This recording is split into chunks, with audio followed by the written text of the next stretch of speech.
But Uh, I can make my thing. This can boil later. Is it yeah, possible? now Namita Pagal Khana can be muted. Mm. So, yeah, Ashok ji, you want to read? Okay. Sure, go So, ahead. Avatar Meher Baba ki Jai, the seven realities: existence, love, sacrifice, renunciation, knowledge, control, and surrender.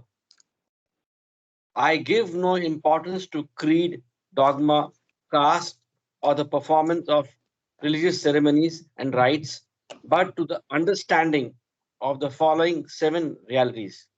1. The only real existence is that of the one and only God, who is the self in every finite self. 2. The only real love is the love for this infinity God, which arouses an intense longing to see, know, and become one with its truth, God. 3. The only real sacrifice is that in which, in pursuance of this love, all things, body, mind, position, welfare, and even life itself are sacrificed. 4. The only real renunciation is that which abandons, even in the midst of worldly duties, all selfish thoughts and desires. 5. The only real knowledge is the knowledge that God is the inner dweller in good people and in so called bad, in saint and in so called sinner.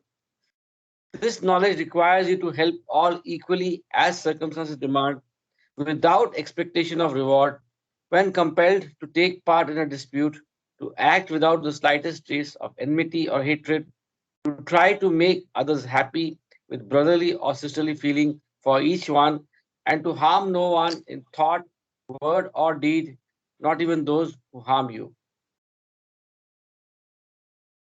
6. The only real control is the discipline of the senses to abstain from indulgence in low desires, which alone ensures absolute purity of character. 7. The only real surrender is that in which poise is undisturbed by any adverse circumstance, and the individual, amidst every kind of hardship, is resigned with perfect calm to the will of God. Avatar Meher Baba ki Jai. Avatar Meher Baba ki Jai. Tad Meher Baba ki Jai. Good morning and welcome to everybody. So, did anybody have an occult experience in the last 24 hours? As we were reading about the occult, I just wanted to ask if there was anything that answered some of the lingering questions we had. How do we detect uh, what is occult and what is not? Right? That is where we were in deep discussion, and I think kind of led to personal determination or personal discretion. I don't think we had a clarity. Any thoughts on that before we start? Yeah, Karthik, I have a question. Sure. So sometimes when you're in sleep, you get some dreams, and we don't know whether that is hallucination or delusion or what. So, um would that also come under the realm of occult experiences? Or I don't think so, but there's a little bit of a confusion there I have. No, actually, there is a section on dreams right here that we read yesterday, right? Rare types of dreams, right? Can you see the screen? It's on page Uh, 180. can we read it Yeah, again if it's okay with the group? yeah, sure. So actually, it's two paragraphs. So some dreams and rare dreams. I don't mind reading it again. Uh, yeah. So yeah, some dreams spiritually significant. An aspirant is usually helped by a perfect master through ordinary means, and the master prefers to take him veiled along the spiritual path. But when there are specific indications, he may also use occult techniques to help the aspirant. Special types of dreams are among the common methods used for touching the deeper life of the aspirant. Masters have not infrequently first contacted aspirants by appearing in their dreams. Such dreams, however, have to be carefully distinguished from ordinary dreams. In ordinary dreams, the subtle body is active in exercising its functions of seeing, tasting, smelling, touching, and hearing. But the soul is not using the subtle body with full consciousness. As these experiences in ordinary dreams are received subconsciously, they are in most cases purely subjective, relating to physical activities and concerning the gross world, and are the creations of nascent sanskaras stored in the mind. In some cases, however, a dream that is indistinguishable from ordinary dreams may be the reflection in the subconscious of some objective experience of the subtle body and not merely a product of fancy. Rare types of dreams. Most dreams are purely subjective and subconscious experiences of the subtle body. They have no special spiritual significance, except that they can be occasions for forging new sanskaras or spending up old ones and that occasionally they shed light upon the hidden complexes and unfaced problems of one's personality. Such dreams can never include something that is not in some way a part of the past experience of the person. They allow scope for novelty only in respect to new combinations of items that have already appeared in past experience. The rare types of dreams are those about persons and things unknown in this life, but known in some past life or lives. Still more rare are the dreams of persons and things that have never appeared in this life or former lives, but are going to appear in the future. Ordinary dreams are thus utterly different from dreams that have occult significance. Right? So, go ahead. This is a fair, explanation, theoretical. What I'm asking is that, just I want to share an experience. Just take another 2 minutes of the group. See, my wife, my son, at different times, they had Meher Baba coming in their dreams. And so that is the question. I'm not going to the details, but, so Meher Baba coming in the dreams is actually, for us, we took it as a very significant thing. And and he gave some answers or pathways to certain things which we were going through. Jai Baba Ashok, I think the way you want to look at these things is when the guru or teacher comes in your dream, it's a form of reinforcement. You know what happens in our spiritual journey when we are going through challenges in life, so-called apparent sufferings, physical or mental or both. It tests us. Sometimes we feel that, hey, you know what, I'm a good person, I'm following all the Baba postulates, but why is life treating me so rough? I think all of us can identify with that. There are certain moments where you have doubts about your own spiritual journey. So I think that, these kind of incidents help us to keep our faith in the Guru or perfect master and to reinforce that. Sometimes you get these experiences when we are going through challenges.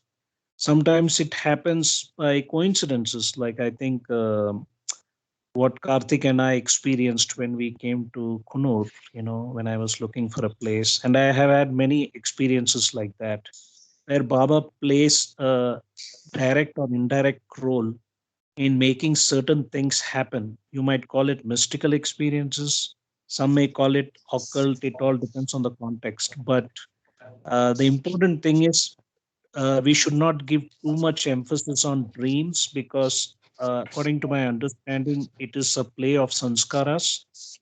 Because certain sanskaras need to be worked out during the sleep state, as it's indicated in this paragraph about the subtle body.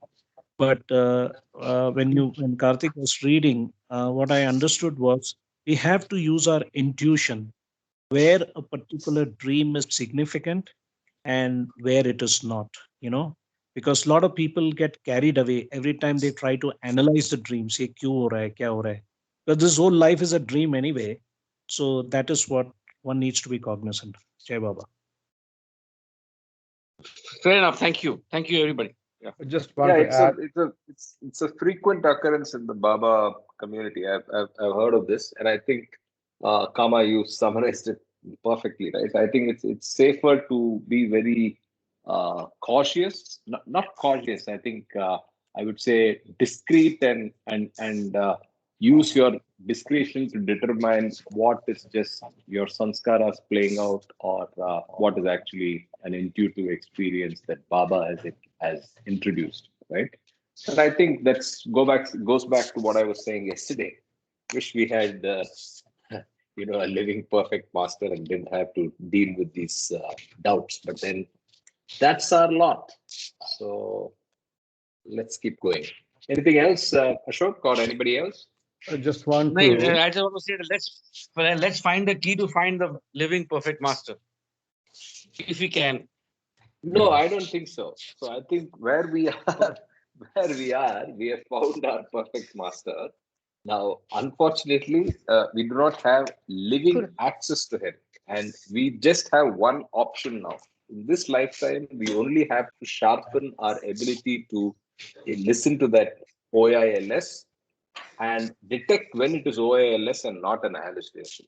I think all our focus should be on that. That's my personal view. I mean, rather than waste time on looking at another living perfect master. That's my personal view. Yes, I think what Karthik says is ultimate guru is your oils, our innermost loving self, because the real guru actually leads you to your own self. Just like a good parent, good parenting is what? Not getting infatuated with the kid till they are like mama's boys, like the good parent makes the children feel independent, guides them, mentors them, and then the children go off on their own. And to answer your question, Ashok, about the living perfect master, yes. But remember that Baba, the avatar, is the supreme Sadguru, which means he's the eternal living perfect master. This is indicated in the introduction to Discourses. If you read that again, I think in the second last page, that the remember Baba is also a drop soul. The first drop soul who became God realized is defined as the avatar. He's the chairman emeritus forever. Everybody has a chance to become, as Doc Mama says, he wants to be Sadguru or whatever, like the 56 God realized souls, in embodied form. But the main thing you have to remember is that Baba clearly said for the next 100 years from the time of his Samadhi, he is available to all of us in his Nirguna Nirakar form. So Baba is as present as he was in embodied form between 1895 to 1969 now. So we are very, very privileged. And in fact, if we don't get liberation, nirvana or nirvikalpa samadhi in this life, he will be there for us always in our next lifetimes. That is my understanding. Jai Baba. Thank you. Very motivating. Yes. Ravi, were you trying to say something? Yeah, and perfect masters coming in our dream, Baba coming in the dream. As Karthik said, a lot of people have experienced Baba in their dreams. Usually, if you understand how the dreams come, we read in the God Speaks, we are in the deep sleep, we don't have any dreams because all the sanskaras are completely at rest. When we are awake, then all the samskaras are active, very, very active. Okay. In between, when we are waking up, some sanskaras are waking up, and as our five senses connected with the sanskaras connected with our five senses, when we are completely awake, then we are conscious, completely conscious. Those are the usual dreams, which we sometimes remember, sometimes we don't remember. But if a perfect master come in our dreams, we have a great impact. We remember that. And that has got a great impact on that. And perfect masters do it on purpose. And they have certain push they want to give to individuals. So that's how I think we have to take it. I think you're very lucky. Your wife and your son have got Baba's dreams, and that's very significant. Jai Baba. Okay, so let's continue reading from where we stopped yesterday. Yeah, Mama. Only a single point on this. So, as Karthik was alluding to the fact that there are no perfect masters available for us to go to right now. So, why it is so? Maybe because the force of Baba is still around us for 100 years. So, when Chairman Emeritus is making his presence all through, the other five are subdued. So we may not be able to identify them right now. Probably that is one of the reasons. I'm not saying that there are no 5 perfect masters. I believe there are 5 perfect masters right now. I said it's not worth our while when we have access to the chairman emeritus and the fact that we have got attuned to Baba and we have submitted in his superior will to even waste time to try to detect who it is, because it's not going to be an easy process. Instead, we are better off focusing on our journeys and making progress. That's all I meant. I believe that there are 5 perfect masters as we speak. Of course, as is the case for till that 100-year period, the chairman is on the top, and they are all playing a low-profile boardroom task right now. So yes, yes. The perfect masters Accepted, are fair always point. yeah, Soma. yeah. So the perfect masters are always incognito. They only reveal themselves when the avatar has to come into the world. So there are 5 perfect masters, but we don't know where they are, and probably they reveal themselves to people who are very close to them. They know. Yeah. Correct. Jai Baba, to follow up on what was just discussed, according to the God Speak supplement on the spiritual hierarchy, irrespective of whether the avatar is present or not, the 5 perfect masters are always going to be there. The 7,000 in the functional spiritual hierarchy is always consistent in every age, 65 to 125 years. The 7,000 comes where the one is the avatar, who basically comes between 700 to 1400 years. That is number one. Number two is that, as rightly pointed out, we can't find the perfect masters. The perfect masters are basically, they come to you when the aspirant is ready, just like Baba came to us when we were ready, at least in my case. So I think that another thing, as Karthik pointed out, that once you have a direct connection with the chairman emeritus, like you are married to Miss Universe, you don't have to look for Miss India, like getting tempted. Okay, do I have to look around, or if you're dating, So I think it's the mind that is trying to make us, divert to unnecessary pursuits when you're already connected with the avatar. So I think all of us, we don't need to even bother about who are the current perfect masters and so on, because first of all we won't be able to find them, and second is that there is no need. Jai Baba. Well put. Thank you. So page, I think, is 182. Last paragraph is where we start from. Subtitle is Occult Distinguished from Hallucination and Delusion. Hallucinations are erroneous perceptions and consist in actually seeing or hearing things that do not really exist. Though they are clearly different in this respect from merely imagining things, they remain objects of doubt in spite of their similarity to normal perceptions. Delusions are even more deceptive because they consist not only in actually seeing things that really do not exist, but also in having complete conviction of their existence.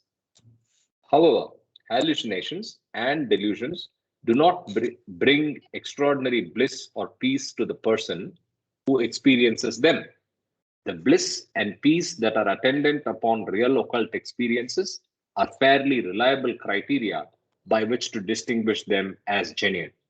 Hallucinations and delusions are like the nightmares of wakeful consciousness. Here, there's another tip on how to identify when it is hallucination and delusion and when it's not. So look for the bliss, and then there's another hint, which is the nightmare. So something that leaves you uncomfortable than where you were before is a clear hint that it's a hallucination. Aspirant must develop self-confidence. Even when real occult experience can be clearly differentiated from illusion, it suffers in its power and efficacy if it becomes the object of doubt. This can happen when the person who has had the experience discusses the matter with others who, because of their incapacity to understand such things, throw out contrary thoughts and shake his conviction. For this reason, the master usually requires a disciple to maintain strict secrecy about his experiences. Even a deep experience is likely to become weak through the contradiction and skepticism of others unless the aspirant has learned to follow his own inner experience, irrespective of what others might think or say. If the aspirant is to make quick progress and to profit most from the master's help, he must develop immense and unshakable confidence in himself and the master. He must not look to others for guidance because those who will understand his problems or his experiences are very few. The aspirant must indeed be prepared to face the possibility of not being completely understood by any of his friends or relatives, for they may be in the dark about the grounds for his ideology and course of action. I think all of us have been here. Effect of doubt on occult experience. If at the time of its occurrence, an occult experience has served the purpose of giving new momentum to spiritual endeavor, it often does not matter if the aspirant considers it in retrospective analysis and thought as being a form of delusion. However, there are some occult experiences that are deliberately vouchsafed to the aspirant in order that they should be standing sources of inspiration and guidance. With regard to these special experiences, it becomes necessary that the aspirant cease doubting their validity and importance. The general attitude of seeking endless corroborations of occult experiences is definitely unhealthy, and the master gives corroborative confirmation only when he considers it necessary. Further, he takes the initiative in the way he judges best in the situation. Whatever he does arises from his unfettered discretion and is in no way related to or dependent upon any expectation developed by the aspirant. But when it is spiritually necessary, the master does increase the efficacy of occult experience by confirming its validity and authority through some direct or indirect corroboration from the aspirant's normal range of experience. Again, something we all discussed. So look out for those corroborations, either direct or indirect, in confirmation of what you have experienced, and be convinced that it is indeed an occult experience. Now, astral journeys, astral journeys. In the advancing stages leading to the beginning of the path, the aspirant becomes spiritually prepared for being entrusted with free use of the forces of the inner world of the astral bodies. He may then undertake astral journeys in his astral body leaving the physical body in sleep or wakefulness. The astral journeys that are taken unconsciously are much less important than those undertaken with full consciousness and as a result of deliberate volition. This implies conscious use of the astral body. Conscious separation of the astral body from the outer vehicle of the gross body has its own value in making the soul feel its distinction from the gross body and in arriving at fuller control of the gross body. One can, at will, put on and take off the external gross body as if it were a cloak and use the astral body for experiencing the inner world of the astral and for undertaking journeys through it if and when necessary. Expand, I think there is a asterisk. Okay, there's a glossary. Maybe I'll read it at the end of this chapter. The sights, smell, the subtitle is Expanded Scope for Advancement. The sights, smells, tastes, contacts, and sounds that are experienced through conscious use of the astral body are clear and definite, like the experiences gained through conscious use of the gross body. They are not vague or subjective as in ordinary dreams, but are objective and effective as other experiences of wakeful consciousness. The ability to undertake astral journeys, therefore, involves considerable expansion of one's scope for experience. It brings opportunities for promoting one's own spiritual advancement, which begins with the involution of consciousness. Occult experience, no substitute for inner effort. The harnessing of occult forces is not to be regarded in any way as a substitute for the inner effort the aspirant must make to advance further. When occult experiences are gifts from a perfect master, they serve the purpose of unveiling much of the hitherto obscured intuition, removing some of the difficulties leading towards the spiritual path, and filling the aspirant with the great confidence and enthusiasm that are necessary to cope with the new requirements at each stage.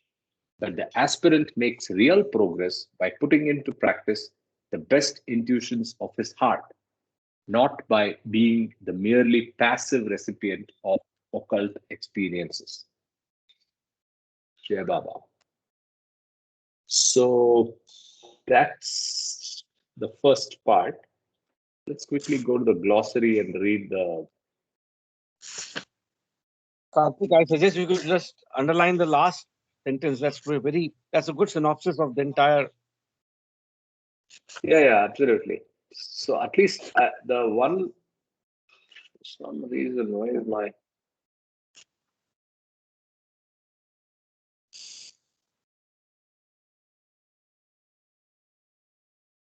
Yeah, that's a good line. I'm just marking it up. Hold on. Yeah.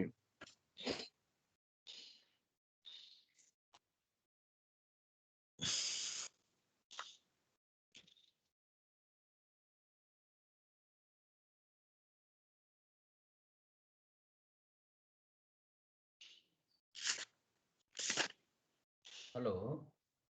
Yeah. I just disabled screen share for a second. Okay.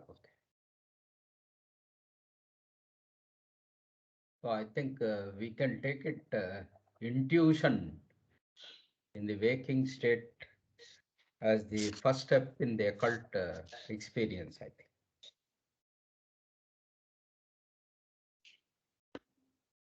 Yeah, that's a good point.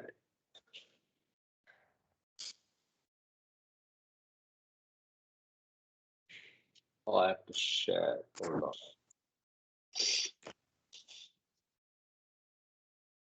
Anybody has any So- inputs on out of body experiences? No. That paragraph which referred to here gave me the visions of Shankara going out of his body and then doing certain things. So all the different literature relating to that looks like astral journeys as referred to here by Baba. So I I wanted think to ask both. something. Sorry, Yeah, go ahead, Sudha. maybe finish Mamaji's point. If it's done, then I will speak. Mamaji, are you done? Yeah, yes. All right. I wanted to ask something. When I was in Pune, I heard about some people in Baba circles doing beyond what we see reading. I forget the name of the person. There's somebody in Bombay or Pune. Nad Auto something. writing. Auto writing. Non-numerical. Non-numerical auto writing. Non-numerical. So what is all that? Is that occult? Yes. No. Jay Yes, Baba, it is. I think Channeling. that yeah, channeling, you have heard about all these chits, I think even when we were college students, people used to, use a coin, I don't remember the exact details, but there are different kinds of occult practices, very rudimentary and sometimes very advanced. Some people are given the gift, here it clearly says, when occult experiences are gifts from a perfect master, they serve the purpose of unveiling much of the hitherto obscured intuition, removing some of the difficulties leading toward the spiritual path. So I think depending on each person's sanskaras or past karma, in their in their most current birth, some people have these power, what we call as siddhis. Some may call it tantric practices. By doing certain kinds of yoga and meditation, you gain certain powers. But I think the best thing is, as mentioned here, that if it is a natural gift from the perfect master, then it is supposed to be used only for spiritual life, for oneself in our spiritual journey, and also, if possible, if it helps others in their spiritual journey, then also it helps. Another thing is that somebody was asking about this question about astral journey. I personally don't, but I knew from college. I met this person in the US. He's an Indian chap. He's now in Tiruvannamalai, and he used to tell me about his out of body experience. I couldn't understand that time, but now I can understand reading this part about astral journey. And also, one more thing, if it's okay with you guys, there is a supplement in God Speaks, which is actually the last supplement you might be aware of. It's called Yeah. The World of the Astral. And I will just read it to complement what we just read. It's page number 275 in God Speaks. It says, there is no astral world as such. The astral world is not a portion of the subtle world. However, in between the gross and the subtle worlds, there are 7 sheets which form the so called world of the astral, and this serves as a link between these two worlds, gross world and subtle world. A gross conscious soul may be said to have an astral body which links the gross with the subtle. The astral may be called the imprint of the subtle over the gross, which imprint is neither gross nor subtle. It's a very tongue twisting statement. Let me read it again. The astral may be called the imprint of the subtle over the gross, which imprint is neither gross nor subtle. In sleep, in the ordinary dream state, one experiences the impressions of the gross world with the subtle body subconsciously and not with the astral body. In sleep, in the ordinary dream state, one experiences the impressions of the gross world with the subtle body subconsciously and not with the astral body. All experiences in the world of the astral experienced through the medium of the astral body are as insignificant as dreams.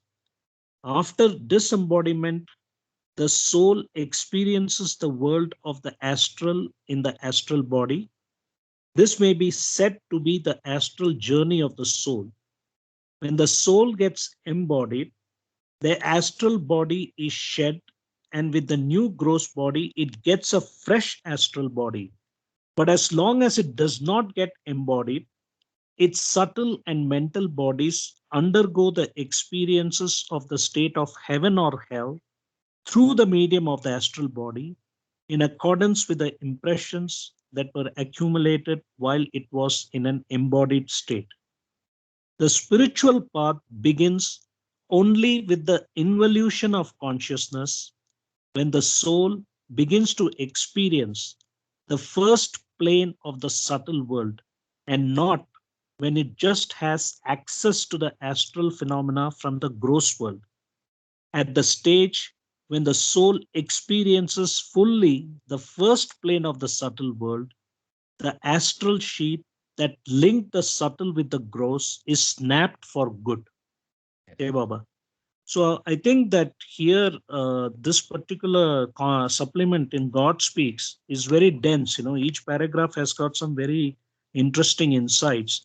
But what I understood is that, disembodiment of the soul means when we drop our body, and the embodied soul means basically when we have the human form. And when we start on the spiritual journey, which is the involution of consciousness from the first plane of the subtle world, then it clearly seems here that the astral sheath, you won't need the astral body anymore. The astral sheath that linked the subtle with the gross is snapped for good. That is one thing. And second thing, it has also tells us that when we drop our body, the heaven and hell state, which is in part 2 of reincarnation and karma, there between the two births, that is when we take a new human birth, before that, we actually use the astral body to experience all the impressions or sanskaras that we experienced during our prior birth. That is what is the state of heaven or hell. I'll stop here. Jai Baba, thanks. Jai Baba, I wanted to say a little bit more about my experience of that writing, whatever it is, if you allow me. Sure, go ahead. Auto writing. Auto writing.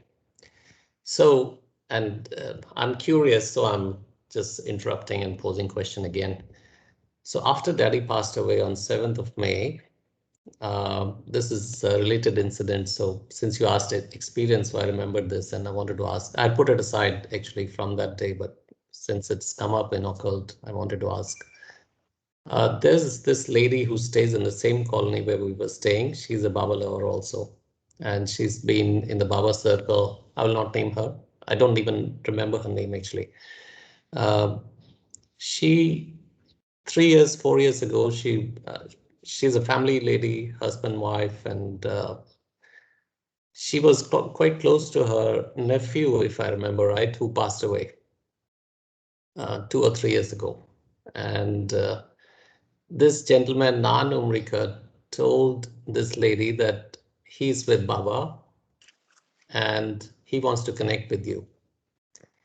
And since then, apparently, this lady connects with his nephew and through this auto writing stuff, and she gets messages. So I don't know all this, I didn't know. And on 7th, when Daddy passed away in the night, late night, 7th morning, the next day morning, my brother got this message from this lady. And she apparently was late to connect with her nephew or whoever on that particular day. So it read, "Why are you late?" She's written all this in her handwriting, and I have this in front of me right now. I'm reading what she had written on her diary. May her uncle rest in eternal peace. Baba and we were there to receive him. We are working hard. We can't waste time waiting. Make more intense study of Baba's work. Rest, leave to him. My love to you, by his name. I don't know what, I couldn't, we couldn't kind of assimilate this very well. So whatever, we were in a day state that time. We were mourning. So this message came, my brother showed it to me, he said she lives nearby and she's sending. Then he told me what the background of this lady. So until today, I don't know what to make out of this. But prior night, when Daddy passed away, my brother had posted Daddy's moving on in the colony circles. So is it hallucination or is it real? I also don't know. And then yeah, go ahead, please. Anybody, any comment is okay. No, you complete, then I'll. Actually, nothing more. I just left it aside after that day. I didn't attach much importance to it. I know my daddy loved Baba all through his life, so I don't need validation of that because nobody needs validation of that. That's between daddy and Baba. So I didn't know what to make out of this message. So I left it aside until today. So that's all for me. Anybody, any comment, any interpretation, suggestion? I'm just curious. That's all. Jay Baba, sorry Ashok, just so that I don't get biased by whatever you're going to say, but I just wanted to butt in here. Apologies. I think Sunil, first of all, thanks for sharing that. I think it was good confirmation about what we are reading. What I can interpret is like this. I've heard this aspect from other people in different contexts. In your case, it's different because you are not going out looking for it. It came to you, naturally, where this person contacted you guys. Of course, as you said, the news spread around in the colony, but irrespective of that, it's a mutually exclusive event. It was more like a message directly or indirectly from either Baba or through your dad or through this medium.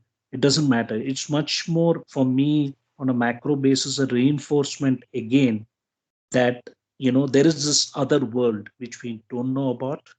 And second thing is it's a confirmation that, Baba exists based on Nan Umbriga's, 20 years of doing, auto writing and some other people. There are people who get auto writing automatically. There is a person, I can reveal his name. His name is Raj Salvi, who wrote these 3 books. And when he was in Canada, it's a long story. I won't get into it, but Baba came to him through auto writing. Okay. And this is a guy who used to polish off one bottle of Old Monk, okay, the 750 ml, neat every day for 23 years. Okay. This is a believe it or not story. Okay. And, he, when Baba came to him just after 9/11, October of 2001, when he was in Canada, was sitting in front of his computer, and it just this I forget the exact writing that came, but one of the message was no more drinking. Will you accept? And he said yes. And he felt suddenly in his brain some kind of surgery happening, and from that day onwards he stopped drinking completely. And I know that I know this person. He's gone through his own spiritual challenges. That's another story.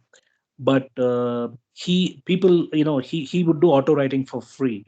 And Nan Umrigar is basically is not the first person, but she was the first person who actually uh, publicized about the aspect of auto writing. And second is introduced Meher Baba to many people. Their first introduction to Meher Baba was through her book, directly and indirectly. And she herself, Nan Umrigar, herself, there's another interesting Baba story out here in Kunur I can tell you related to Nan Umrigar, which I have not shared. But she was basically in a Parsi family who were into horse racing, and her son, Khal, at the age of 18, had won all the awards and medals and died. I think probably a horse stamped on him. and it devastated her family. And for 5 years, she was totally, they were practicing Zoroastrians. But after that, even she kind of lost faith in God. And then she got to know about this lady, Bhavnagari, which we talked about, the loss of the spirit world. This is a lady who lost both her sons, only sons, in a car accident. And she got a message through them that they were fine. And she started doing auto writing. And Nan Umrigar got to know her after 5 years of her son passing away. And she was able to connect with her son, Karl Umrigar, who basically said that he was with Baba. And so anybody who writes to Nan Umrigar, she gets messages from Karl Umrigar about what Baba said and so on and so forth. So I think that I think you just have to take it with a pinch of, like, it's a good positive reinforcement, nothing more, nothing less. As you rightly said, all of us are on our own individual spiritual journey of self-abidance or self-actualization. And we all know that based on reincarnation and karma, that all the different members of our family and friends actually play different roles in different cycles of time. So the only goal here is Baba realization or self-realization. Jai Baba. Jai Baba. Jai Baba. So this is the book. It's called The Sound of Silence by Nan Umbriger, where you can get a lot of information on her auto writing and communicating with Carl. And this is a book by Rusbe Barucha. It's called The Last Marathon, A Journey into the World of the Paranormal. So this is completely on channeled messages from Meher Baba and Guru Nanak Ji. And it's a fantastic book for anybody who would like to read it. And also, of course, The Laws of the Spirit World. If anybody has not read it, it's again a fabulous book. Other than, what do you call it, auto writing, there are mediums, Baba channels via them. And just one piece of information, that through one of these mediums, Baba has given one information on the perfect masters, which we were talking about. He's only revealed one perfect master who exists today, and that is the Dalai Lama. The rest is up to you whether to understand or believe or not. Jai Baba. Jai Baba. So I think, thanks for sharing that. In fact, I'm also, I mean, I came to Baba through Sounds of Silence. So that's another thing. My neighbor read the book, and then that's how I came to Baba. So I think she has a big role in getting a lot of people who into the fold. There's absolutely no doubt about it.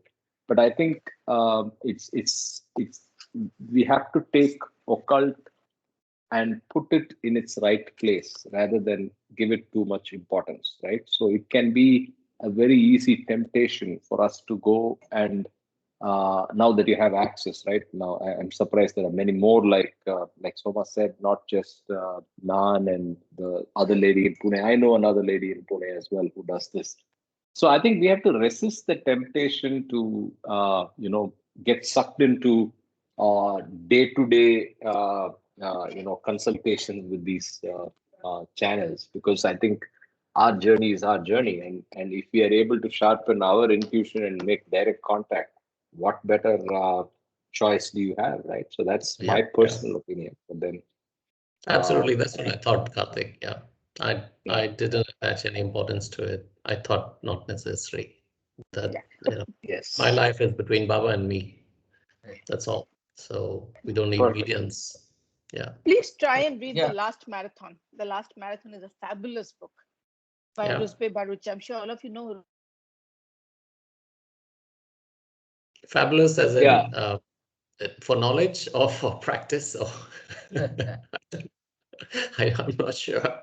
I want to be staying on this side, unless, I don't want to read and then get sucked into something, which I... No, so it's I'm just resisting information. You won't get sucked into it because we are not into it. It's people who are already maybe given the gift. Yeah. So, I think it's a trilogy or something, right? I think there's multiple books Rusbe has written. Yes, but this one is on Meher Meher Baba, Baba. Meher Baba. channel messages. Guru Nanak Ji and Meher Baba. Great. Sunil, 2 points from my end. One Sure. is whether,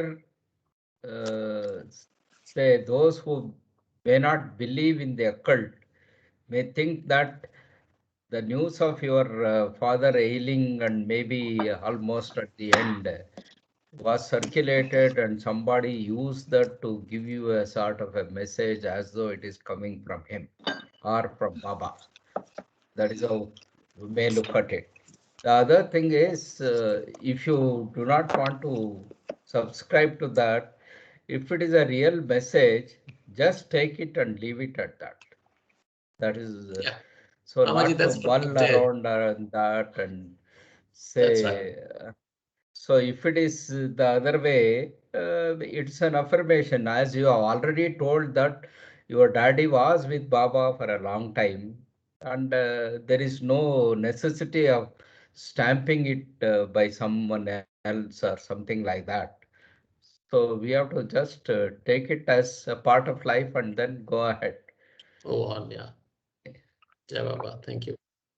Jai Baba, Ashokji, say something. As long it serves as a reminder and a satisfying feeling that the loved one that we have lost or seeking is with Baba. You know, Yes. Right. beyond that, It did it's of no use actually. You know, right. Yeah. beyond that, it's It came on 7th yeah. morning to us, And and yeah, it was comforting. That's what yes, we took yes, it as. yes, yeah, If yeah, absolutely. that, It is that's it is all. comforting, and it is also reinforces our faith in Baba that he's there. You know, Correct. that's the Jai Baba. Jai Baba. Jai Baba Okay. Kama, a question for you, if I can ask. So you were talking about the astral world. So if I get it right, so once a person drops his or her body, if he or she is not in the involution plane, then you live post your dropping your body, you are in the astral world until you get a new body and you experience the state of heaven or hell in the astral world. Have I got it right? Yes, that I think that's Yes. correct. Yeah. Yeah. And this some confusion may be there when we say heaven or hell. Either you are in heaven or in hell. Not It's a state of mind. It's a state of just a state of mind. yes. And this depends on the accumulated positive or negative sanskaras of the life you just had. So you are going to revisit the opposite of what all you did or you experience in the life. So if you have done a lot of good work, you will experience the effect of that in the say heaven state. If you have done a lot of bad things, you will experience the effect of that in the hell state. So that nullifies your existing janmas sanskaras. Account is closed. Account is Except closed. for new Oh, sanskaras, which yes. yeah, that's beautiful actually. Current account is closed or the saving Current account is account is closed. closed. Except that if you have made anything in excess loan, and then that is not cleared, that is not Overdraft. possible to be cleared, it goes to your sanchita karma, and then it gets stored there, and you may use it in another one of the jarmas. Yeah. So that is how sanskaras build up, and then only thing is effect of the existing life sanskaras, the opposite effects of that you experience in the hell or the say heaven state, either one of them. So when people tell about this, it as though means that you will be in both the hell and heaven. No, you will be in one of that, depending on the sum total of your account of the existing janma. Janma. Jai Baba, sorry, I have to So, leave. I have a Mamaji, guest downstairs, so Let I'll take leave. me rephrase that. Sorry, let Yeah. me rephrase that. If I've understood it right, my understanding of heaven and hell state, as per part 2 of reincarnation and karma, is like a employee appraisal. You are using your gross body in the embodied form before death, and experiencing impressions through our 5 physical senses. Now, when the body is dropped, the gross body is dropped, the astral body is used to re-experience all those impressions that you have created when you are in embodied form. So you're actually seeing your life movie, what you have experienced in the gross form, in the astral body, in the astral world, to recapitulate what are the things that you have done, because you want to do a rewind, like you're basically, seeing the whole picture of our life, like a photographic, image, like a movie. And from that, what is happening here is that the heaven and hell state is basically is aspect of the mind, and actually the sensations that you feel are much more finer and very intense. What we feel is that, oh, I'm having this great food given by this great chef, or I'm listening to this great musician in the gross world. But Baba has indicated that in the subtle world and in the astral form, the sensations you feel are finer. So the sensation of pleasure will be much more intense in the heaven state, in the astral body, in the astral world, and the sensation of pain will be much more intense than you experienced in the gross form. And then looking at the net cumulative effect of what we have done, spending sanskaras or unwinding sanskaras, then the next birth is designed as to what are the things that we need to work on in terms of our sanskaric aspect or dissolution of the sanskaras. So I don't think it nullifies. It is going back and looking at your life and seeing where did you follow the script before your birth and where did you do something else, so that you can plan the next script for your next life. That's my understanding. Jai Baba. And I think Ashok also had something to say. Sorry, I had butted in. Thank you.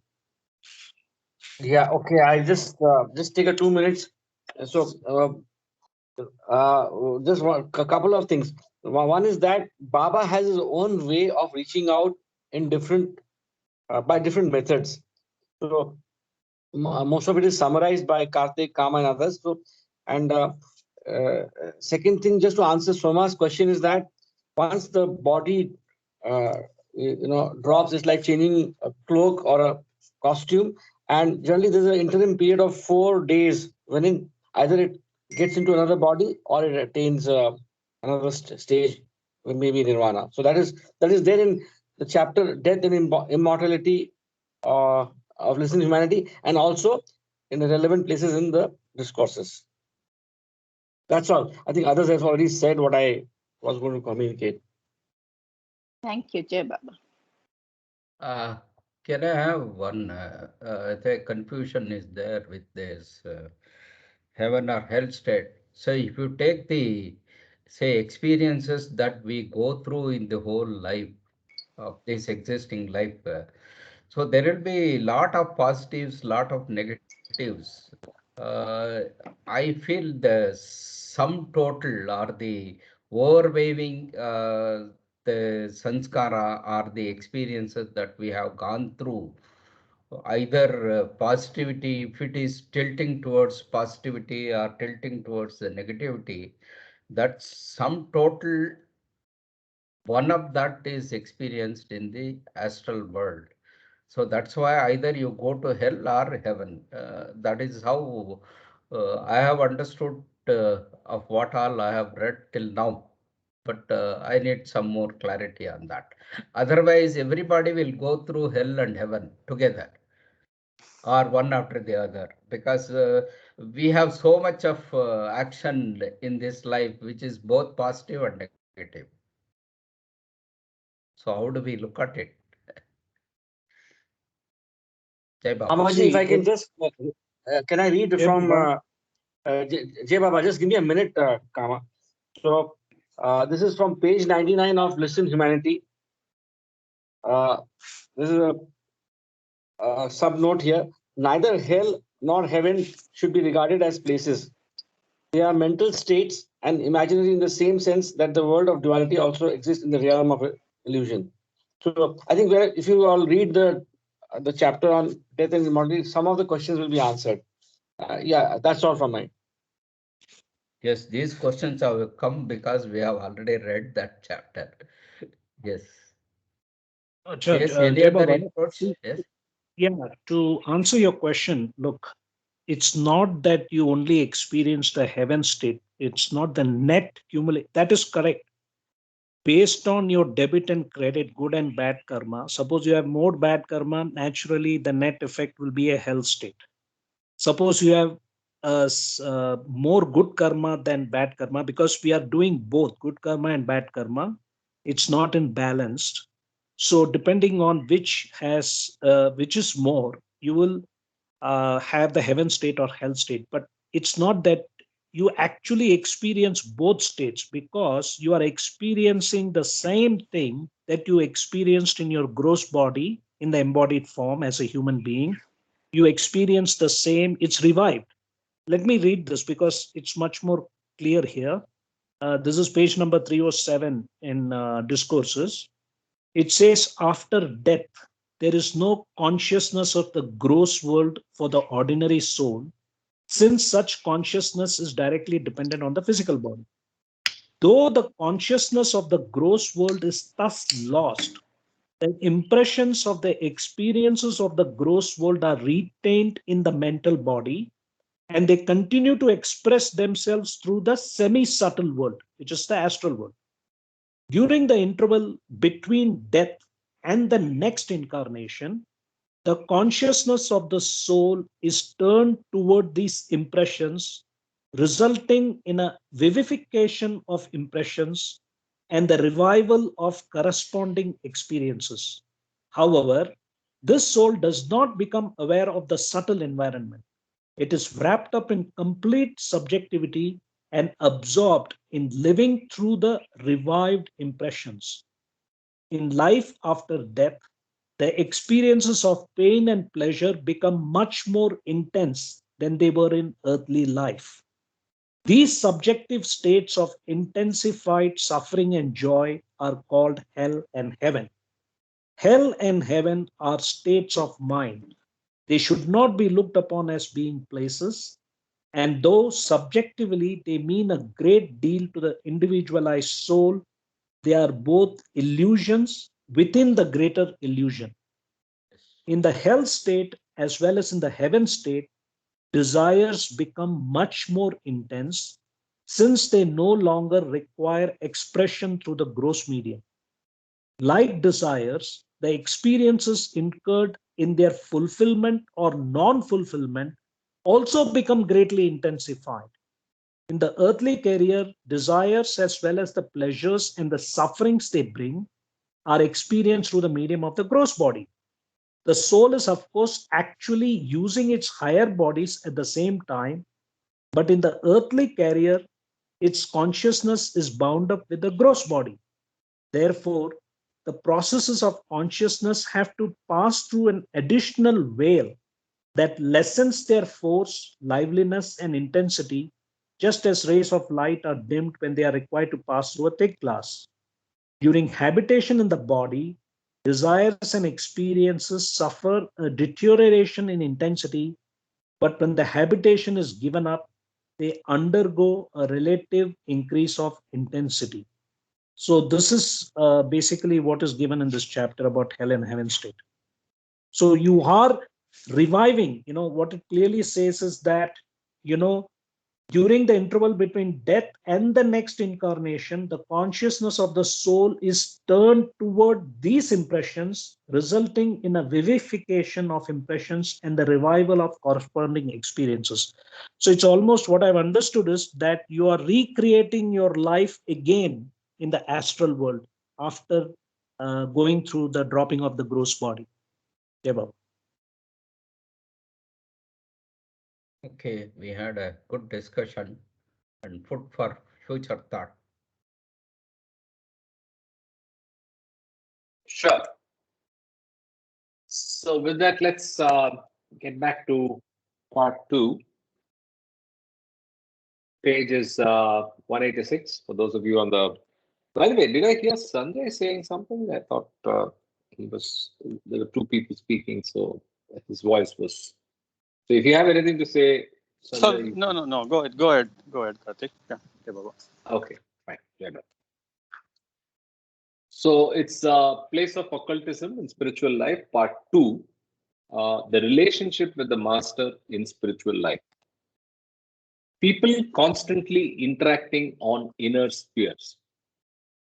Those who even have a preliminary acquaintance with the structure and laws of the inner spheres of existence know that complete isolation of human beings is a figment of the imagination. Whether they desired it or not, all persons are constantly acting and interacting upon each other by their very existence, even when they do not establish any contact on the physical plane. There are no limits to the spreading of the influence of the individual. The magnetic influence of the subtle spheres knows no barriers of national frontiers or any other conventional limitations. Good thoughts, as well as evil thoughts, cheerful moods, as well as gloomy moods, noble and expansive feelings, as well as petty and narrow emotions, unselfish aspirations, as well as selfish ambitions. All these have a tendency to spread out and influence others, even when they are not expressed in words or deeds. The world of mental life is as much a unified system as the world of gross matter. The gross world as a vehicle of spiritual life has its own indubitable importance, but the links and connections existing between different persons can by no means be fully estimated if one merely considers the tangible transactions that take place in the gross world. Subtitle This is is value. beautiful. Yeah, Karthik. This is really very, very revealing and beautiful.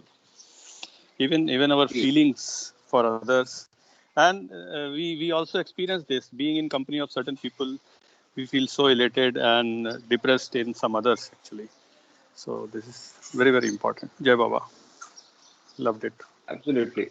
Yeah. And even the first paragraph, right? The fact that all people are constantly interacting is amazing. Anyway. That's why it's very important to Answers have are a not cheerful not face. making it.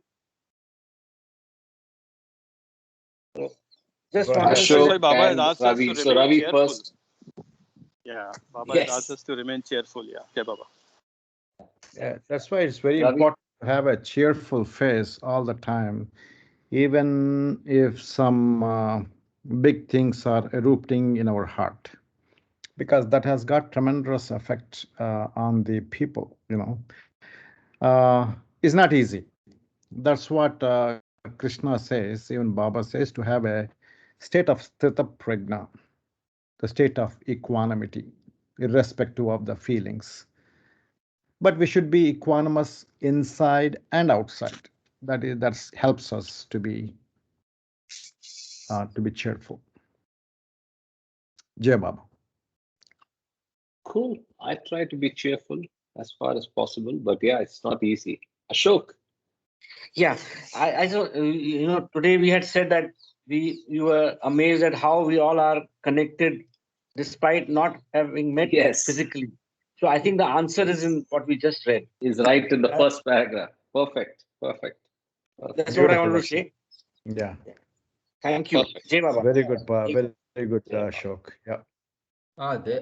This stresses the point that the communication between these souls need not be only through the five senses we are aware of. There is something beyond that, and there is a communication beyond these senses. So that is what is stressed in these two paragraphs, I think. Yeah. So I'll probably take a minute and explain one example that I encountered for this constant connection, right? I have now met an Ayurvedic physician that I've been going to for a long time, who's able to detect my pulse without being physically in front of him, without even touching me, right? And I think I might have talked about this to a few of you, and I'm just amazed. And I thought it was it was hallucination or some very slick marketing. But then I've had this tested over and over again by multiple people, and especially in the pandemic that we are in, it's a great way to actually get diagnosed. But it's so unbelievable that even the fact that it's possible makes me very amazed, right? So yeah, let me continue reading. The subtitle is Value of Darshan and Sahvas. For an aspirant to see a perfect master does not yield its full significance except in the context of all the corresponding happenings of the inner planes of consciousness. I'll repeat. For an aspirant to see a perfect master For an aspirant to see a perfect master does not yield its full significance except in the context of all the corresponding happenings of the inner planes of consciousness. The rishis or sages attach great importance to having the darshan, contact through sight, of perfect masters, for they are the source of the constant flow of love and light which emanates from them and makes an irresistible appeal to the inner feelings of the aspirant, even when he receives no verbal instructions from them. The effect of darshan is dependent upon the receptivity and response of the aspirant, whose reaction is determined by his own sanskaras and past connections. Often, That's the beautiful. aspirant, yeah, often That the is, aspirant is, yeah, I would like to tell one experience I had long time ago. See, our family became Baba lovers when Baba was there in 62. And every time Baba would give a darshan, we all the family thought of going. But every time some problem came and it turned out that we could not go. And once I was really asking Baba, why within myself one evening, Baba, how come you didn't give us a chance? I want to see you. I mean, this is after 1969, after Baba dropping the body. I want to see you, Baba. Give me a darshan or something like that. I was asking. And then I picked up a Baba book and I started reading. And there I found the answer. If you're trying to see me in physical body, it is like trying to see a movie actor in person. That answer I got. Then I thought, then I was reading, and then they're saying Baba's name, uttering with a wholehearted feeling of is has more value than to be in his presence. That's what Baba said. Jai Baba. That explains this sanskaras and all those things. Whatever you read just now. Yes. so I'm not sure I understood the analogy of the film actor. So, well, Yeah, I mean, you trying know, to see me in the physical body. I think this was written in Billy Page. Yeah, it's only You a and I coat are that I'm not we, wearing. but you and I are not we, but one. He is a book written. Yeah. The title of the book is that. It's like this. If you want to see Baba, if you have a desire, it is like trying to see a movie actor.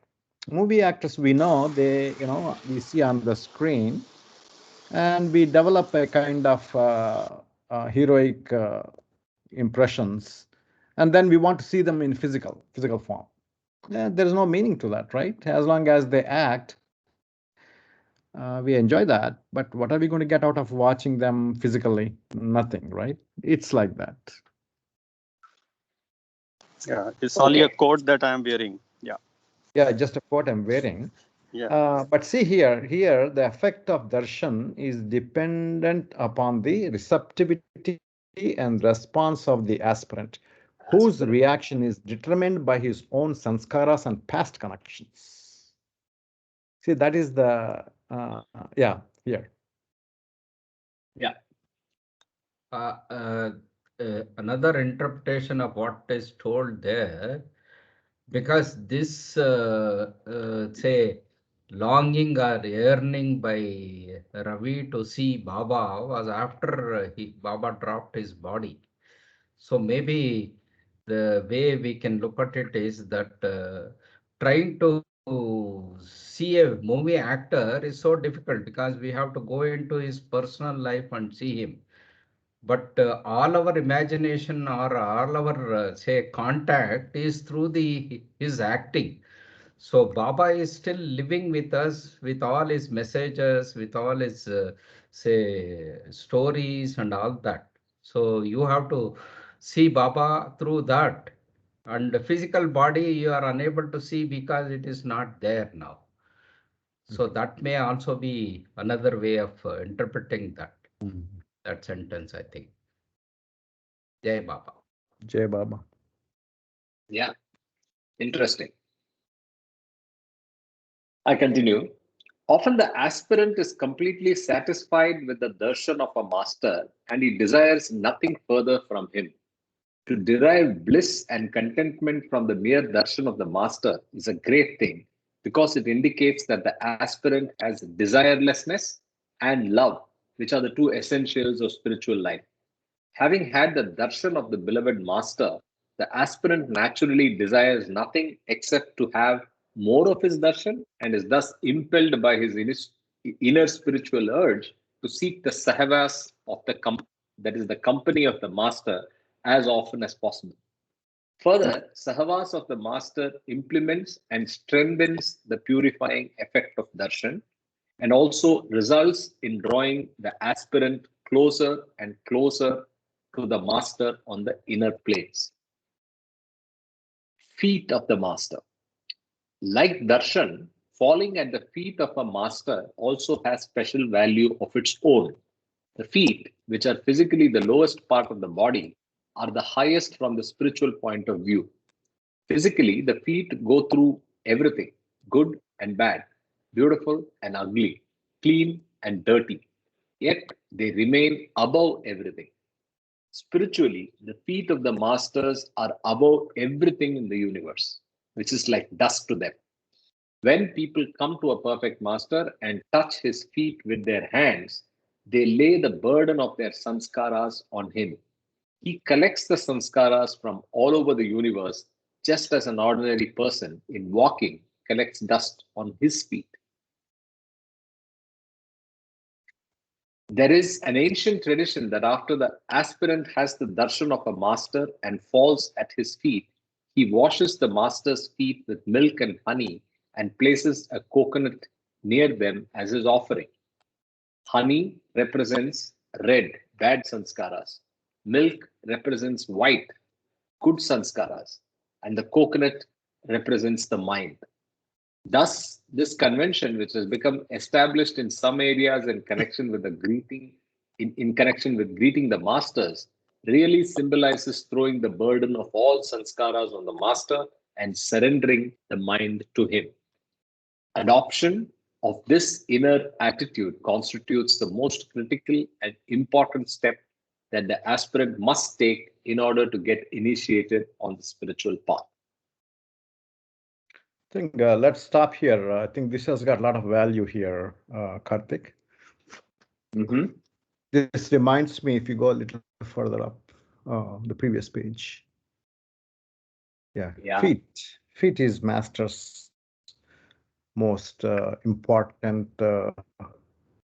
organ that we fall down. This reminds me of some time ago I sent a video speech of Robert Dreyfus. I do not know if any of you watched it. I think Mamaji, you watched it, right? I happened to listen to him. He came to Minneapolis some time ago. He passed away, but he gave a speech. Oh my God, it really touched everybody in that, people who attended that.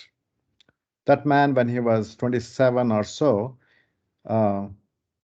he had this great urge to see the master, and he had only very little money, $1,000 or so as a student. He was going to Harvard. And then he flies to London, spending about $600. And then he hitchhikes almost to India, Ahmedabad. It was really interesting story what he explains. It was summer and Baba was in strict seclusion, and Adi Garani says, no, Baba said nobody. And then he was going to leave. Then he gets a message that Mandali wants to meet him. Mandali in Mehrajad wants to meet him. So he was taken by a scooter to Mehrajad. And then Urich meets him and he asks him, why did you come, and all those details. And finally he gets a, Baba asks Urich, who was there? Who was there? Baba says, Urich says, Robert Dreyfus from California is visiting. And Baba said, okay, I'll meet him tomorrow at so-and-so time.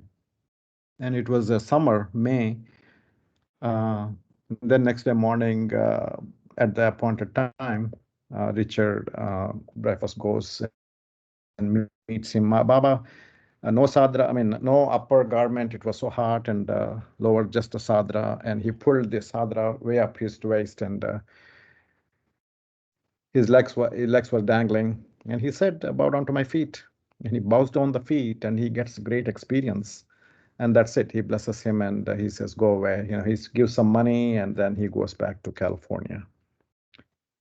And that incident, when he was explaining from him, that had got a great impact. We felt as though Baba is transferring his love from that action to all of us, or whoever he spoke to, the people in the different parts of the country. So that speech reminded me of this, the feet, which were physically the lowest part of the body, are the highest form of spiritual point of view. Jai Baba. Yes, I read through that story, and then he was into drugs also. Yeah. He was unusual that Baba saw him, that Baba recognized the spiritual soul in him and then gave him darshan. That is very well explained in that, whatever extract he had sent me. If I remember vaguely, we had a discussion, right, on you're not allowed to allow anybody to touch your feet. Yes, that's in my mind. Baba was in some places he has mentioned against it also.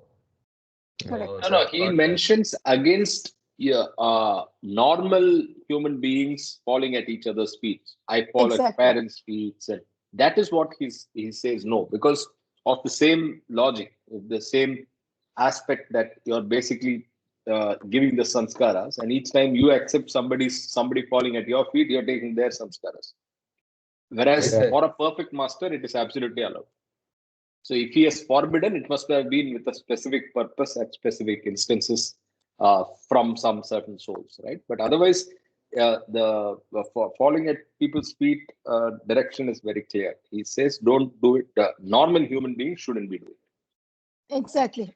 So we were just talking that. So another aspect is Baba falling on the feet of so many people. So that is also intriguing. What is the significance or spiritual significance of that? What is the sort of, say, cosmic work being done when he is falling on the feet of so many, say, destitute musts and all that? There's the avataric work he's doing. It's very difficult for us to understand. Yes. But you know, in north of India, it's very common to touch the adults' feet. You know, parents or and adults.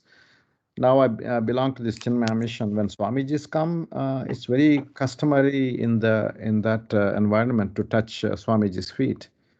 Initially, I had a lot of problem to touch anybody's feet. But when everybody's touching, when I restrained myself, I felt, you know, then I thought, okay, let me see Baba in this Swamiji. I bow down and touch the feet, thinking Baba. And also, some of these kids also try to fall down on my feet, and I invariably hug them. And in my own mind, I bring in Baba and offer all these people's falling on my feet to him. I thought it I think was. I think that would be okay if I feel pride. Okay, I'm a great guy. These guys need to fall on my feet. If that thought prevails, that's the one there's a problem comes. We create bad sanskaras. As long as we offer our mental sanskaras by somebody else's action, I never ask anybody to fall on my feet. If they fall, I give it to Baba. I transfer all my problems to him. So, yeah. Can I ask something?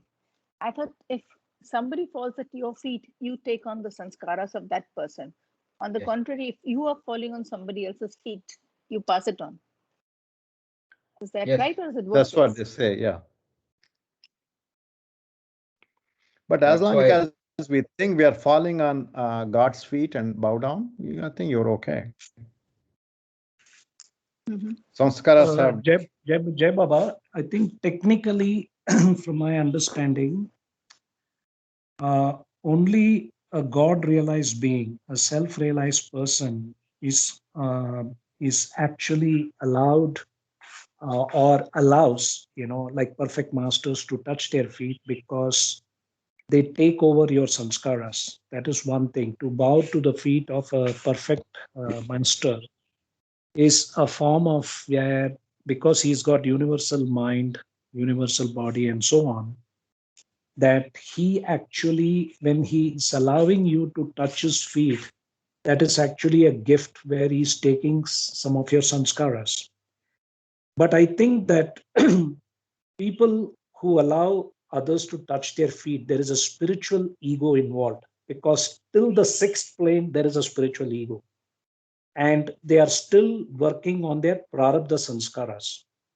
So, in a sense, the best form of greeting I have seen, I think I mentioned this earlier, is with the Varkaris. The people who follow Panduranga, they do this walks from Alandi, Yaneshwar's place, to Pandharpur.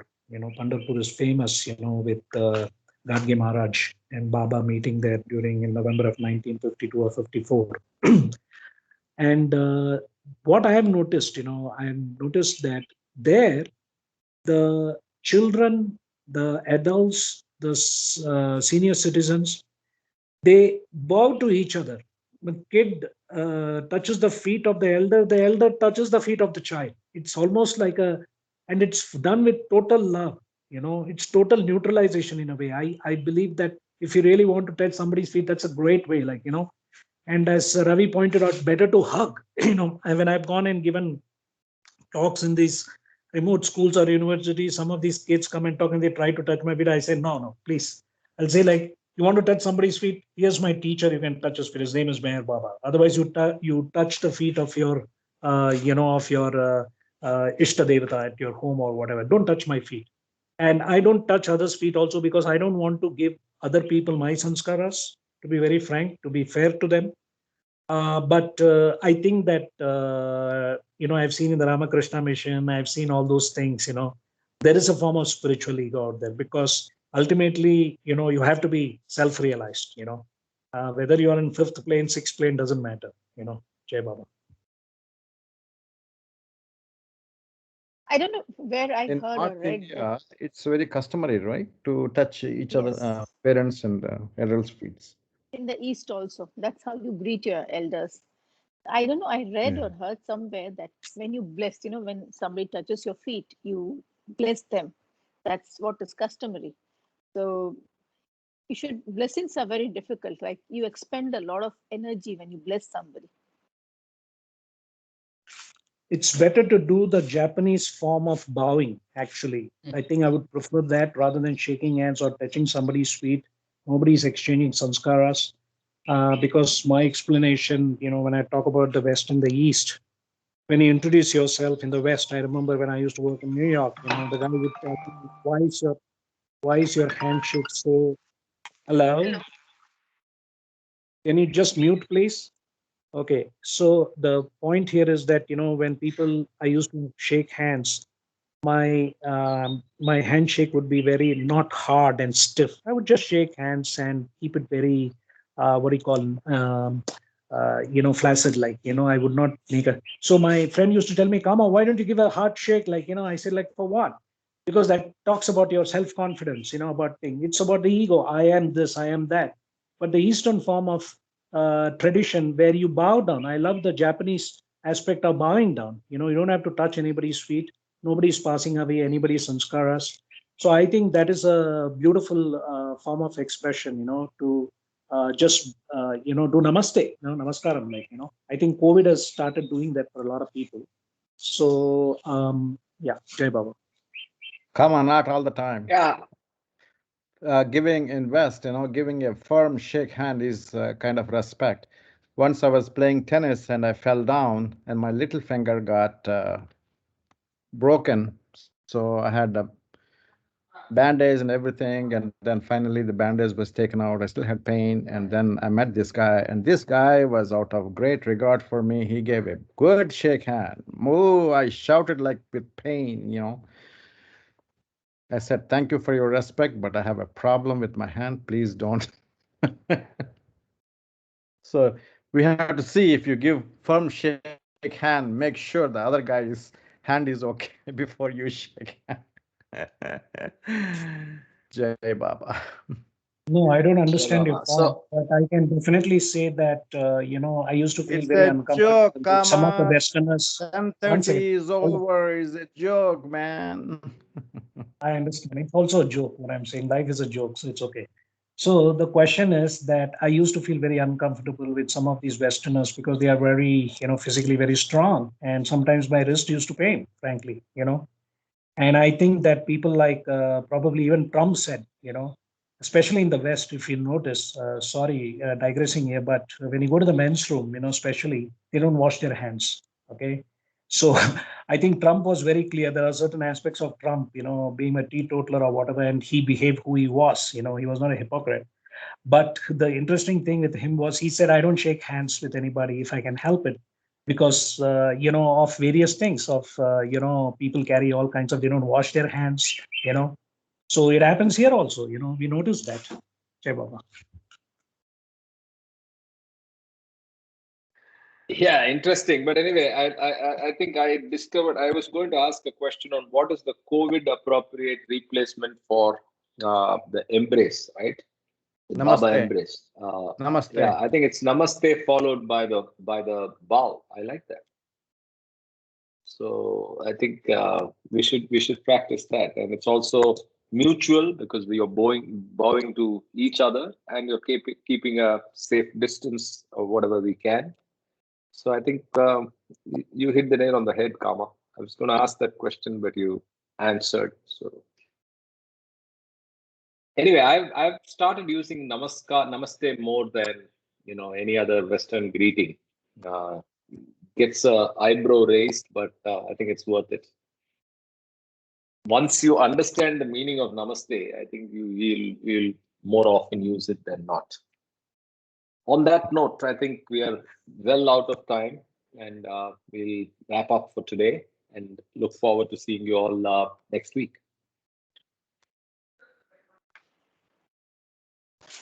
Jai Baba. Jai Baba. Jai Baba, Jai everybody. Baba. Bye. Jai Baba. Baba, everybody. Jai Baba. Bye. Having put our head on the feet of the master, we will rise next week. Jai Baba. Yes. Last week we had my daughter's wedding, and almost 50 to 60% of the people who attended were Americans. We did everything in a Hindu custom, and the whole thing was, they were very impressed. They bought all these Indian clothes they wore, and they tried to observe every step of this ritual, what we did and everything.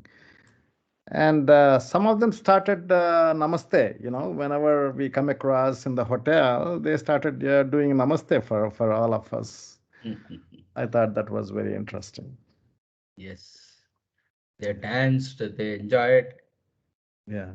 Yeah, they enjoyed. They loved, yeah. Yes. Yeah. Very good. Very good. Okay, Jai Baba. See Jai you Baba, next week. everyone. We'll see you next week. Jai Baba.